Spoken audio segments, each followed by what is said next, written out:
Nelayan, pedagang, tukang ojek, semua profesi, semua orang, semua yang berpendapat. Pemerintah dan DPR berencana dalam waktu dekat mengesahkan rancangan Kitab Undang-Undang Hukum Pidana. Rencana ini banyak ditentang karena prosesnya tidak transparan.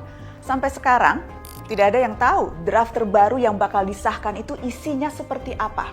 Tentu saja ada yang tahu draftnya seperti apa, tapi bukan kita-kita, bukan publik.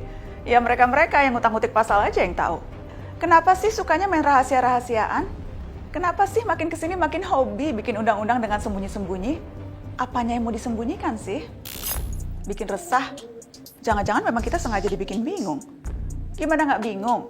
Kita dipaksa berpegang pada draft tahun 2019, draft yang sudah ditunda pengesahannya karena derasnya penolakan publik. Draft yang memuat banyak pasal bermasalah. Itu juga yang jadi alasan Presiden Joko Widodo menghentikan pengesahan RUU KUHP saat itu. Draft yang hingga kini masih memuat banyak pasal kontroversial. Beberapa bahkan sangat genting sebab mengancam kebebasan berekspresi dan berpendapat karena memidanakan orang-orang yang dinilai melakukan penghinaan terhadap pemerintah dan penguasa. Mari lihat beberapa pasal bermasalah ini. Pasal 353 dan 354. Setiap orang yang di muka umum dengan lisan atau tulisan menghina kekuasaan umum atau lembaga negara dipidana dengan pidana penjara paling lama 1 tahun 6 bulan atau pidana denda paling banyak kategori 2. Pasal 354. Setiap orang yang menyiarkan, mempertunjukkan atau menempel tulisan atau gambar atau memperdengarkan rekaman atau menyebarluaskan melalui sarana teknologi informasi yang berisi penghinaan terhadap kekuasaan umum atau lembaga negara dengan maksud agar isi penghinaan tersebut diketahui atau lebih diketahui oleh umum, dipidana dengan pidana penjara paling lama 2 tahun atau pidana denda paling banyak kategori 3. Sampai di sini paham? Kalau belum, mari kita bedah sama-sama. Semua aturan pidana itu pasti ada tujuan hukum yang ingin dilindungi.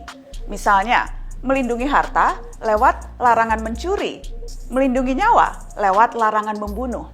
Jadi mari lihat lagi pasal-pasal ini, apa tujuan yang mau dilindungi. Di penjelasan pasal 353 disebutkan, aturan itu dimaksudkan agar kekuasaan umum atau lembaga negara dihormati. Oke, jadi tujuannya melindungi martabat penguasa. Dalam hal ini DPR, martabat DPRD, martabat kepolisian, kejaksaan, dan kepala daerah. Padahal sebenarnya, kalau kerjanya bagus, martabat bisa terlindungi dengan sendirinya kok. Tapi oke lah, anggap saja kita ikuti logika penguasa ini.